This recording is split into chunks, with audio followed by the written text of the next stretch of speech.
Thomas Green here with the Peaceful Parenting Podcast. On the episode today, we have Jake Morgan. Hello, Jake. Hello. And a special guest by the name of Jessica Speer. Jessica, welcome. Hi, thanks for having me. It is our pleasure. Would you like to take a moment and tell the audience a bit about yourself and what you do? Sure. My name is Jessica Speer, and at this stage in my life, I'm actually writing kids' books with a focus on social emotional topics.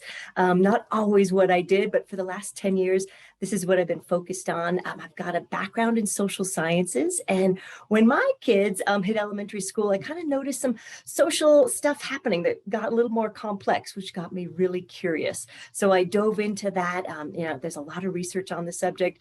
It grew into a friendship program that I ran for kids in schools, and that grew into my first book, which is all about friendships, written for kids, mostly ages 8 to 12. And that book is specifically for girls, but I've got other books as well. So yeah, I'm just focusing in on kids' social lives and emotional well-being.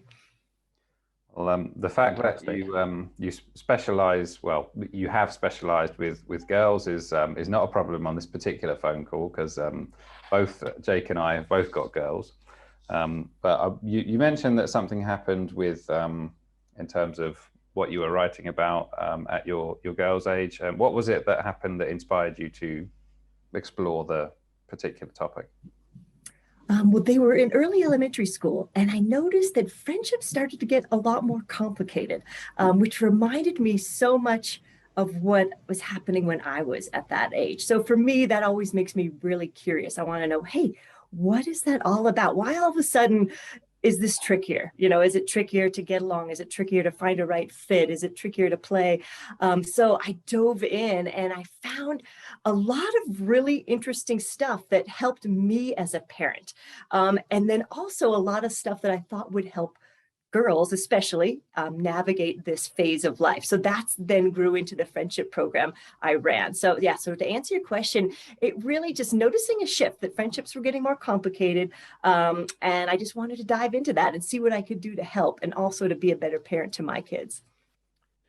In what way would you say, I mean, I know this is probably a really complicated one to answer, but in what way were relationships or are relationships getting more complicated at that age? Yeah, and so this is what starts to happen for kids, and again, it happens at a different phase for all kids because they're all growing at their own pace.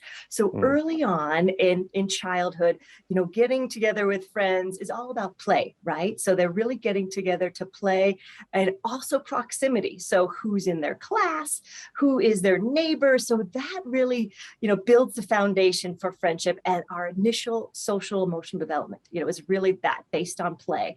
Starting in, especially for girls, later elementary, boys might be a little after that, and into what in the United States we call it middle school. Middle school is usually like 6th to 8th grade. So somewhere in that phase, upper elementary into middle school, it starts to shift where friendships aren't all based on play. Now we're starting to look for friends with more shared interests, with maybe some deeper levels of acceptance, maybe some closer ties. We're starting to pull away from our parents more, so we're starting to individuate. So we're looking for some of those bonds in our friends. So friendship starts to carry a little more weight, starting at certain stages for certain kids. So that's when we start to see things shifting a lot. Maybe friendships are changing up, maybe there's conflict. So yeah, there's that dynamic that we start to notice as parents happening with our kids. Well, I mean, I must say, I certainly have noticed this. I've got 2 daughters. One is now 16 and the other one is next week turning 14. So the younger one, this last sort of year and a half has been real tricky. My older daughter just seems to I don't know, sail through everything, no problem. She does well at school. She's got her good friend of group of friends. Never seems to have any problems. I mean, and hopefully that'll always be the case. Obviously, you never know what's around the corner. But my youngest daughter has had a bit of a more of a tricky time of it, and I think what I realized, I noticed her becoming sort of increasingly seemingly depressed, She was more insular. She'd lock herself away in her room. She would become more argumentative, especially with her mother. And yeah, she wasn't herself at all. And then eventually something happened in the school, and she'd never been in trouble at school at all, not once with any teacher. She'd always been, every teacher's meeting, parents' meeting, they'd always said, oh, she's the model student. And she got into trouble. And I went into school and I spoke with the school about it. And the long and short of it is, following that, she was in a state of shock because she'd been brought in to speak to the, principal or deputy principal, and she was kind of out of her place. And it turns out that she had, I think, got herself involved with a bit of a toxic friend group. And so, I mean, I noticed that you've got BFF or NRF, and you've got also you've got loads of information surrounding friends and friendship and the friend pyramid, bullying, all sorts of things I'd like to sort of pick your brains about.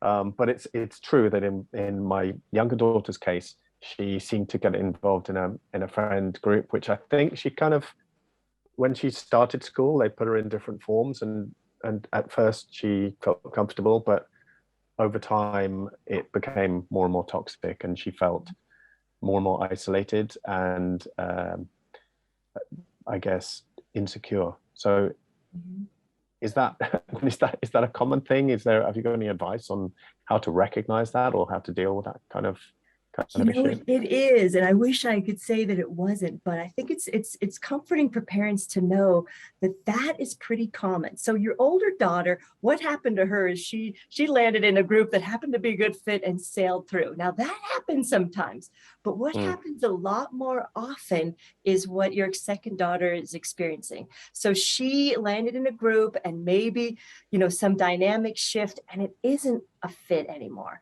But here's what's so tricky for this age is, never in our lives do we want to feel a sense of acceptance and belonging more strongly, right? We always do as humans. We want to feel that sense of acceptance and belonging. But in those preteen and teen years, that is at a maximum level. So if they don't have that, that feels really unsafe and unsettling.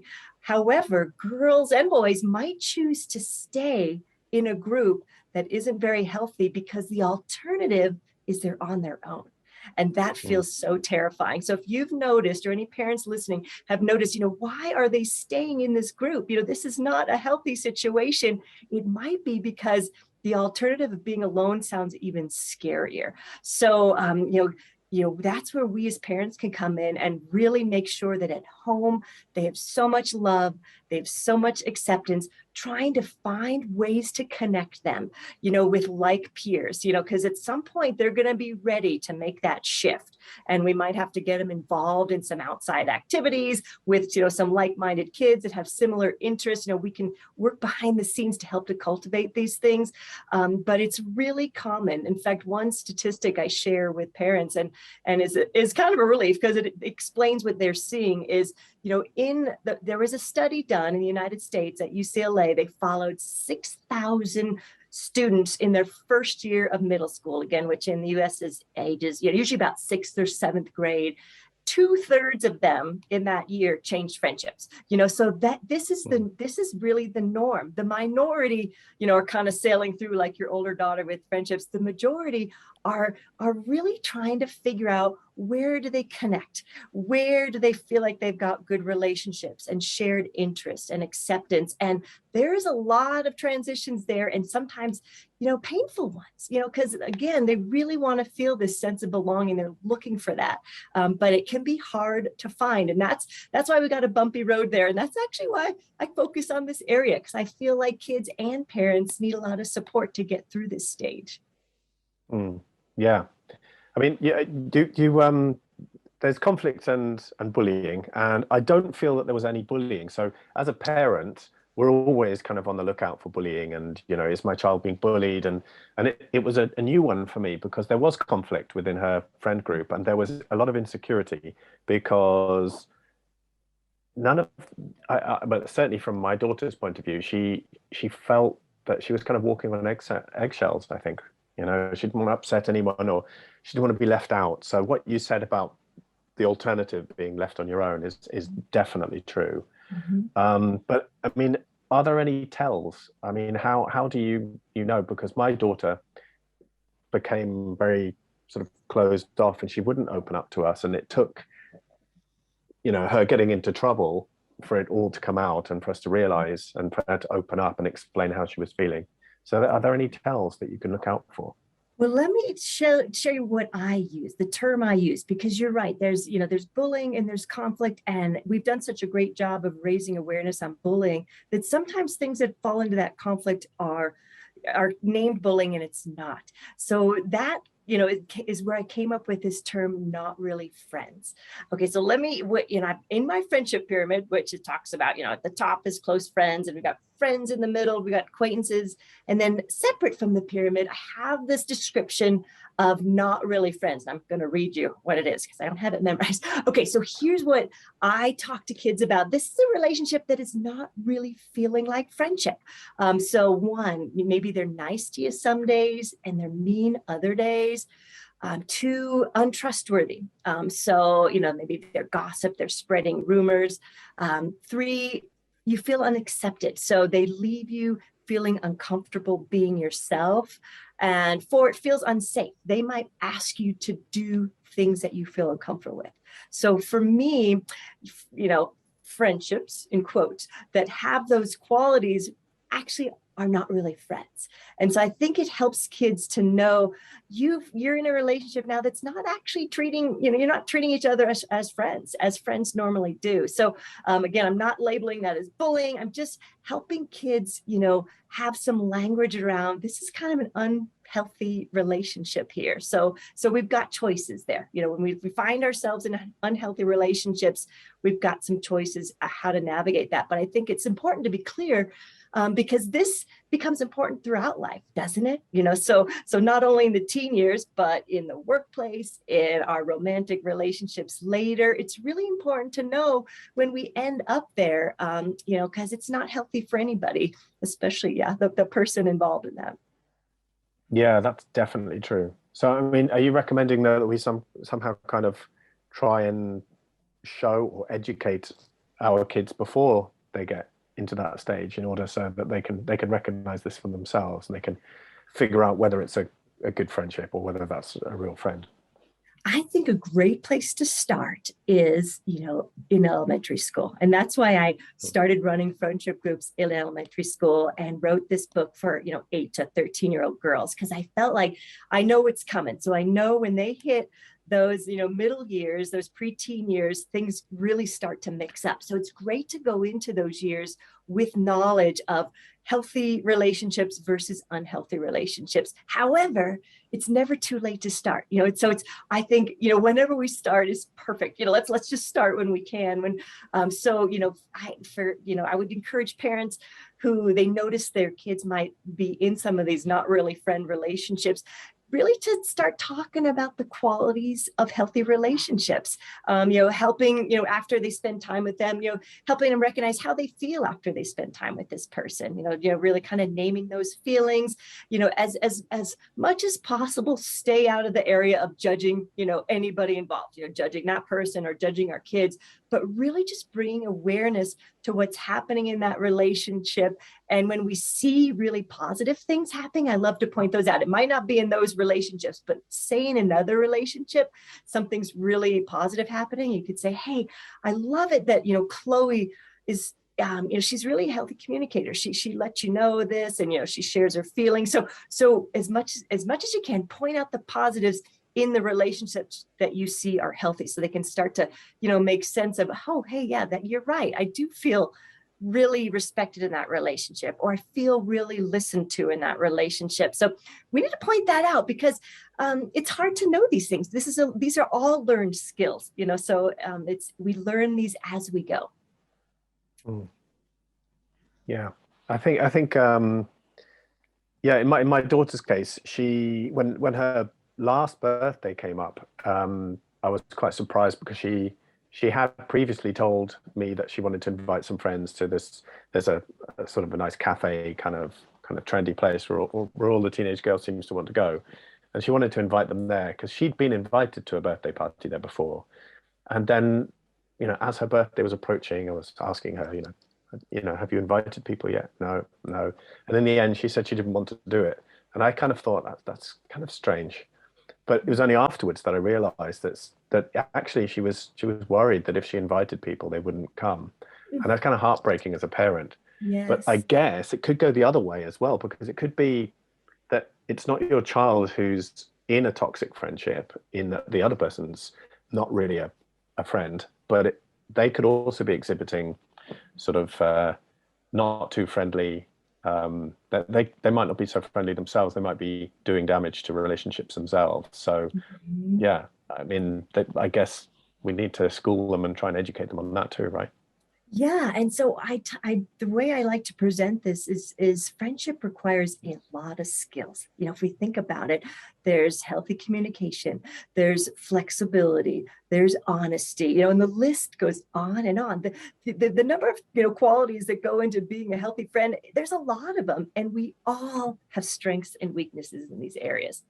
So we're all great at some of these, and some of them that make us really uncomfortable. So we're all growing and learning. So I like to talk to kids about growth mindset in this area for us and for others. We're all growing and changing, and we learn through relationships. So sometimes if we have a failed relationship, we can look and see, oh, what was our part in that? It's always a two-way street. There was something that we probably did too. It might have been not speaking up in a time where we needed to feel respected or heard. So, we all play a little bit of a role. So I talk about the skills that go into friendship, and, to realize that we're all growing these skills, and we all mess up. We all goof up, and it's some of those mess ups that are some of our biggest lessons as we go. I remember the things that I did, or, in those years, I'm like, oh my gosh, what was I thinking? It left such a deep impression of me. And, I'm going forward, I'm like, I know better now. I did that, and I don't want to do that again. So I learned that lesson. But I also like to share with, preteens and teens, some friendship truths. And this one is a relief to kids, and this might be a relief to your daughter. So in my book, I've got 9 friendship truths. And one of the friendship truths is close friends can be really hard to find. So especially in those early years, to find a relationship that feels like a good fit, where both parties have pretty healthy relationship skills, they're both actually looking for a closer level of friendship, that can be hard to find. So for a lot of kids, they don't have that for a period of time, and that can feel unsettling. And I get the sense that maybe your daughter is in that right now. She's feeling a little unsettled because she's noticing some of her peers do seem to have these really close friendships, and maybe she's not exactly sure where she stands. So for her, it might be a relief to know that is totally normal. That is normal. That is really common. It is hard to find those close fits, and we could share our experiences, as adults going through our lives, times that we felt like we didn't have that in our lives, and it does feel unsettling. Yeah, I mean, when I first went to university, I really noticed it, because you suddenly had all of these, I guess, 20-year-old, 19, 18, 19, 20-year-olds all thrown together. No one knew anybody. Everyone was kind of out of place. We were in a strange city. And it was, I really observed that there was an awful amount of insecurity, not just with myself, but everyone was just desperately trying to find a friendship group straight away. And I guess that's the same at school, isn't it? It's the same kind of thing. Yeah, exactly. Yep, you got it. So I had a couple of questions. One regarding your book. Do you ship to the UK? Because I kind of feel like I need to purchase. Will it reach me or not? It would. So I know it's everywhere. According to my publisher, it's everywhere books are sold. So I know, I know it's on Amazon, and a lot of US, major merchandisers like Target. And so I believe so, yes. And please correct me if I'm wrong. Okay, I'll let you know how I get on. And it seems like essential reading for sure. You know, it's really just basic relationship skills. I mean, you could take the same concepts and apply them in your, you know, your partnerships and, you know, adult life too. It's just those foundational skills that help us be successful in relationships. You know, we learn how to be a good friend, and we also learn how we should be treated as well. Well, I'm in the luxury of not having to deal with this yet, but I know it's on the way. So if you did have to prepare someone for, let's say, the beginnings of this topic, what would you say? I would, you know, always remind kids that, you know, friendship requires a lot of skills, and everybody's growing these skills at a different pace. You know, so I think that helps them stay open to, you know, their own faults and the faults of others. You know, it doesn't mean they have to be friends with everybody, but what I like to avoid is labels like that kid is bossy, or that kid's a bully, or that kid's this, because maybe today that's what that kid is. But, you know, now that I've got one in high school, I love to look back and see, you know, the kids that I remember so clearly when they were younger and who they are now, and they're different people. So I think we as caregivers can really avoid labels as much as possible. Keep talking about relationship skills, keep talking about, friendship skills. So keep it in that arena, avoid labels, know that mistakes are common, because we've got, you know, young people learning all these skills at a different pace, you know, so mistakes are really common. So I think it's helpful for kids to, you know, realize they're going to mess up. Other people are going to mess up. Everybody's figuring it out. Everybody's really, you know, learning how to be a good friend. And so, I think as parents, we can stay really open to this. You know, what I would have done differently, you know, had I really got into this and written this book when my kids were, you know, babies instead of in elementary school, I would have tried to stay more grounded. So it's really easy as parents to get caught up in what's happening, you know. So we hear that maybe our child wasn't treated well. It triggers a big response in us, you know, and then we're actually off on our own emotional roller coaster. You know, we're really mad, or, you know, we're considering calling the parent, you know. So when we get to that point, you know, we're having our own emotional reaction, we're no longer grounded and present to really coach our kids through that. So now, having a little more experience under my belt, when my kids are really experiencing a tough time, what I do is ground myself. So stay really present. You know, what I try to do is just listen as much as I can. Listen, give them the chance to express all their emotions, all their thoughts. Through that process, they start to get clarity, you know. So we as humans, and especially as, you know, female humans, what really is helpful to us is to process these things out loud, to have a safe place to vent. And if you as the parent can become that, that's awesome. You know, you then become, you know, their emotional coach and guide behind the scenes through the years. But in the beginning, if you start to get reactive, they're going to stop coming to you. You know, they're not going to want that reaction as they get older. So, you know, you can help just by being really grounded, listening, being their emotional coach and their guide. And, you know, our role as parents is to help our kids grow these skills. You know, we can't really teach all the kids the skills, but we can help our kids grow the skills to, you know, to be a healthy, you know, supportive friend. And also to know when they're not being treated well, when it's time to step away from a friendship, or when it's time to speak up. Yeah, very, very, very true. I've just got to say, actually, my youngest daughter, when she, after getting into it was only mild trouble, because she wasn't the person who'd done the thing that got her in trouble, but it was her friend group, right? So it was a member of her friend group, and she was therefore a party to it. And so she didn't get into a lot of trouble because she hadn't really done anything wrong herself. But then her friend, or so-called friend, pointed the finger of blame at her and said, well, why didn't you get into trouble when I got into trouble, and so on and so forth. And that's what really, really hurt her. But that's what I guess made her feel that she needed to talk to me and my wife about it.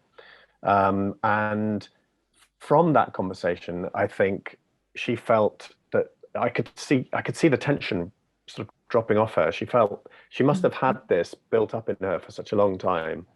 And then she did have a really good friend who was in a different form, in a different sort of, because the school was kind of split into two X and Y groups. So I spoke with the school and I said, look, can we move her? I've seen that she's, she's not in a good place, and this is what's been going on. Can we move her to the form where her friend is? And they said, yes, no problem. And I'm delighted to say, since then, she has returned to her former self. She's blossomed. She's found a new friend group, and she's currently just like she used to be, and really, really happy. So it is super important, the friend group, Yes. for sure. Oh, I'm excited. I'm so glad, because my heart was hurting for her, because, I know so many, and that's it's hard as a parent to watch that, when they're in this place where they're feeling, they don't know where they fit, and it breaks your heart as a parent. But I love that she found that. And it is so important, as they age, especially when they get to high school, to have a place that they feel like they really fit, that they are accepted for who they are, and they can be themselves. And there's a lot of shuffle, so you just felt that, you felt the unsettling shuffle. But when they find that, and it is a good fit, the support that brings them through high school is so important. I'm so grateful that my high schooler has that. She's got a group of friends that she loves, and they're really tight, and there's a lot of trust there, and they have each other's back. And so knowing that as kids get to the preteen and the teen years, they're pulling away from us as parents, which is 100% normal. This is part of growth and development, as they individuate. They're learning how to stand on their own and be an adult. But it's really important that they also have some peers, that even one peer that can kind of be their go-to person, because they are going to start to come to us less. They're going to start to go more to their friends as they age. But good job. Keep an eye out. And if you can, as parents, connect them. Do what you can to connect them with friends that feel like a good fit. But knowing there's going to be bumps in the road, and that's okay. We learn from those bumps. We learn resilience. We learn, incredible life skills. So the bumps are hard, but they're important too. Yeah, character building. Mm-hmm. Absolutely. You have in your book, interactive components, quizzes, fill in the blanks, that kind of thing. I mean, I think what would really, really be useful, and I'm wondering if this is included within your book, something like this, is like a sort of 3 steps that you can, not necessarily 3, but that you can sort of check to see whether this is a good friend, this is a good friendship, or if there's something not quite right. And then maybe some advice on how to overcome that if something is off. Yes. Okay. In fact, you just talked about chapter 1. Okay, so I'm going to pull this up just so your audience can see it. So here's the title of the book. It's a little bright. It's called BFF or NRF, Not Really Friends, A Girl's Guide to Happy Friendships. And chapter 1 is quiz. How healthy are my friendships? So how this works is, the readers are instructed, to think of one friend as they read through this quiz. And, there's a super duper, every chapter has like super duper important, keep your responses to the quiz private or share only with a trusted adult. This quiz is intended for your personal awareness and should not be used to criticize or judge others. And then the quiz starts, and it's 10 questions. How healthy is my friendship? Number 1, when problems come up in our friendship, we find a way to work it out that feels fair, and then they add up their responses, they get to the end, and they could see that, hey, this, first option is, hey, this feels like a healthy friendship. 2 is like, oof, this falls somewhere in the middle, so here's some things you could do. You can improve supporting each other. You can improve speaking up, and then the 3rd level is, this doesn't sound like a healthy friendship. So here's some options there, so here's what you could possibly do in that situation. So that's why I wanted to make this really interactive, because it is hard to know, especially as a young person. It's hard to know what is wrong? They know something doesn't feel right, but it's hard to put our finger on that. What is going on there? So I try to make that explicit. And then the second quiz is, how are my friendship skills? So it goes through all these skills we talked about earlier. They do that quiz and they can kind of get a handle of, how flexible are they? How are their communication skills? Are they trustworthy? So, that is also enlightening to realize, oh, this is maybe what I'm bringing to this relationship that's not that helpful. So yeah, that's why it's interactive, because at this age, we're growing in self-awareness. Our preteen and our teen years, we're just figuring out who we are, and what is our identity, and who do we want to be, and who are our friends, and how are we as a friend? So, the more interactive and engaging, the better as they learn and grow. Yeah, I wish my daughter had read this before all of this happened, for sure. I think it definitely, as I said before, sounds like essential reading, and it's the kind of thing that it kind of, I always think it's a bit strange that these aren't included in the main school curriculum already, because they're so essential and vital to every single person, because we all live in a community, we all have friends and friendships and relationships. So, why is this not already included as a sort of more important than math and English almost? It should be there. I know, and that was part of my inspiration. And I'm actually like, in my head is, all right, I need to write another one for all genders. So I at that point in time, I had two girls, and most of the kids in my program were girls. So I felt like, okay, I got this. But now I'm realizing, and the feedback I've had from parents, like, boys and other people that identify as different genders, they need this too. So I'm think that's in my head. I'm like, okay, I need to write this again in a way that appeals to all genders. So that's in my head, for sure, because you're right, they're essential skills that all of us need as humans. In your book, you've got things about speaking up and tricky friendship scenarios as well. What would speaking up, what would that involve? I mean, it sounds like it's speaking up, but I'm sure it's more complex than just talking. And that chapter is really about, how do we speak up in a way that connects and doesn't divide? And this, again, is a learned skill. So the younger we are, and again, based on the home we grew up in, we learn how to advocate for ourselves. Sometimes the simplest way that kids do this is jumping on like criticism and blame. So let's say, for example, you've got two kids that are having a hard time, figuring out what to do. One friend is, flexible. The other friend might be inflexible, and it's, the flexible friend's getting really frustrated because they feel like they're not being heard at all in this relationship. So, when I talk to kids, there's two ways you can go with this. So you can go with kind of the you statements, like, you never listen to me, you always choose, so coming from that angle. Or we can help that child say, I feel really frustrated because you're not including my ideas. I'd like to choose next. So it's teaching kids those really important I statements, because what we know as adults, as soon as someone comes at us, with a finger pointing or a you or a criticism or something that sounds like blame, we go into defense mode or we shut down, but if we can enter that conversation in a way, that's coming from I feel, or I'd like, it changes that dynamic there. And, we role play this in my programs with kids, and they totally got it. They're like, I'd ask them, which would you rather have said to you, version A or version B? And they were so clear, like, oh, absolutely. The I feel statements. They get it, but we need practice.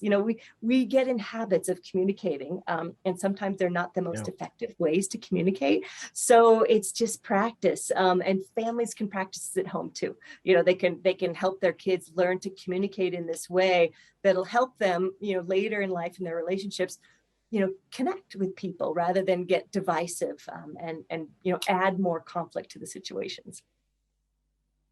Yeah, it seems like when you say it like that, it seems so simple, but it's clearly incredibly powerful tool to use. And you're right, people, even if we knew about that in the past, you kind of get stuck in old habits and you forget about it. So yeah, that's a really powerful method for helping improve these things, for sure. Yes, yeah, and I know some, elementary school teachers do that. They start really early in kindergarten. Use your eye. So we can use lots of areas to help remind kids about these little skills that'll help them communicate, with their peers. Is there anything that we should have asked you about today that we haven't? That's a good question.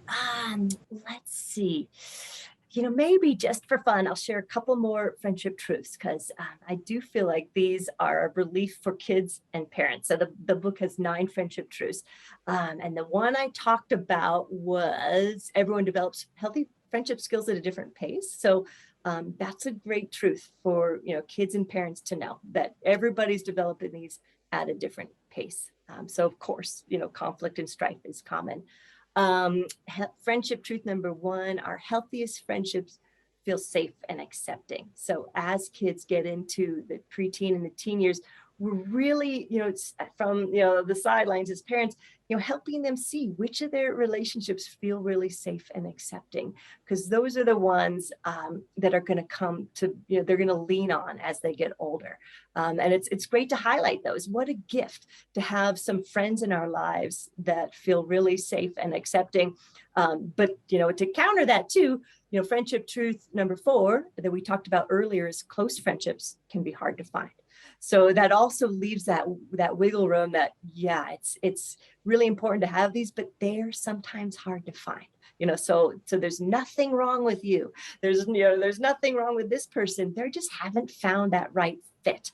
But they will. They'll find that fit, and we as parents can work behind the scenes to help them find a fit too. If we notice that they are feeling isolated or alone, just like Jake did, we can do some things behind the scenes to help our kids, find that connection, because it is really important for every kid to have a friend that feels, like a really good friendship. That's really important for their well-being. Truth number 5. Some girls with strong friendship qualities might not have the most friends. Some girls with the most friends do not make the best friends. So, sometimes in those preteen teen years, we see everybody's drawn to this certain group or this certain girl, which is not a great fit for everybody, so helping kids see that, sometimes the kids that might not have the most, popularity are awesome, great friend choices. Friendship truth number 6, everyone makes mistakes. Number 7, we teach others how we want to be treated by speaking up. Friendship truth number 8, when things get tough in friendship, it's important to respond in a way that feels right for you. In the book, I talk about the importance of thinking through your options, and then choosing what feels really right for you. And I think that gives kids the ability to grow confidence in themselves, in their own problem-solving skills. And then number 9, you choose which of your friendships to grow the healthy ones. Okay. Yeah, and I think that last one is a really interesting one, because that's not, I don't think I've come across that one before. I've heard all sorts of things like show me your friends, I'll show you your future, and all sorts of things, which is about surrounding yourself with sort of the right peer group, I guess, and like-minded people. But that last friendship truth is, that's, how would you go about doing that? How do would you sort of naturally, you wouldn't blank anyone, so naturally you would kind of just spend more time with those people, or how would you do that? What I encourage kids to do is put more energy into the relationships that feel really safe and accepting. Now, what's tricky for kids and for parents to recognize this too is, they're in this group setting. So, they're in a classroom or on a playground or, on a team that, they're going to learn how to navigate and, be kind and respectful to everybody. Even kids they don't like so much, that's a really important skill, how to navigate groups, how to be kind and respectful in those. But they can choose, which friendships they really want to put their energy into, and that mostly falls into our private time. So who we're spending, more of our private time with are the people that energize us, the people that we feel like we can really be ourselves with, that we really connect with. And this again becomes, less in early elementary school where it's still based on play, but as they grow up, and especially into the high school years, you do have a choice, as to how you spend your time, your private time. So choose those friendships that are really important to you. And that fills an important role in our lives. That's where we feel so supported and loved as humans, is in those relationships where there's a really strong connection and support system. But again, most of us only have a couple of those close friends, so in the friendship pyramid, that's the very top of the pyramid. And we can only manage a few of those, and so there's a ton of people in the friend category, so I use that term really loosely, so friend, might be, a teammate or a neighbor, not somebody you're going, to the birthday parties with, but there's someone, and you like them, but, once somebody goes into that close friend category, that's where, we start really getting into a deeper level of relationships and sharing more about ourselves and spending more personal time.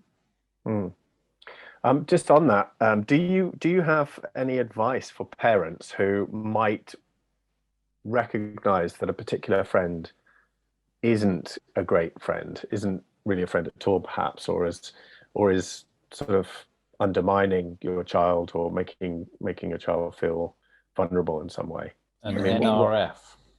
Yes, they're not really friends. One thing I always encourage families is to just put the friendship pyramid on the refrigerator, just so that, the whole family has the language of, these are the qualities of close friends. These are the qualities of just friends. And, these are the qualities that we see in not really friends. So I think just having that really out there in the home is helpful. It offers a framework. And then when there's opportunities to have conversations, talking with your son or daughter about, what you're seeing. So say they come home really upset. And if they're open to talking at that time, like, hey, I'd love to talk to you about this. I just want the best for you. Can we talk a little bit about what I'm seeing? And let me know what you think about that. So, we have to come across as non-judgmentally as possible, because preteens and teens notice when they feel like their parents are judging their friends, and that doesn't go over well. So we have to come from a place of really love and acceptance and just observational. This is what I'm seeing. Tell me what you're experiencing. So really, grounded, supportive, and choosing the right times to talk. So there's times you've maybe noticed that your friends are more, or your kids are more open to chatting as opposed to others. So maybe, the way home from school is not the time, because they are just, they're just recovering from their day. They don't want to, but maybe right before bed, you notice they want to talk a little bit more, and you could just start asking questions. I love open-ended questions, like, what was the best part of your day? What was the hardest part of your day? So sometimes those questions, we can start to get at some of the harder parts, and and just talking through some of those things. Okay, yeah. Really appreciate the value today. I think my perspective is it's an approach to be more purposeful about what we're doing with friendship, or what we're doing. I was thinking it partially from my own perspective as well, because I went through.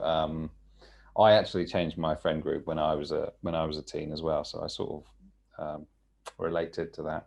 But it's about being purposeful about it rather than allowing it to happen, which is what most people do, I guess. But appreciate the value. Have you got any closing thoughts for us? No, I really don't. I just, it's been such a pleasure chatting with you both. And it sounds like you are just amazing dads. So thank you for all the work that you're doing and information you're putting out there, because it does take all of us.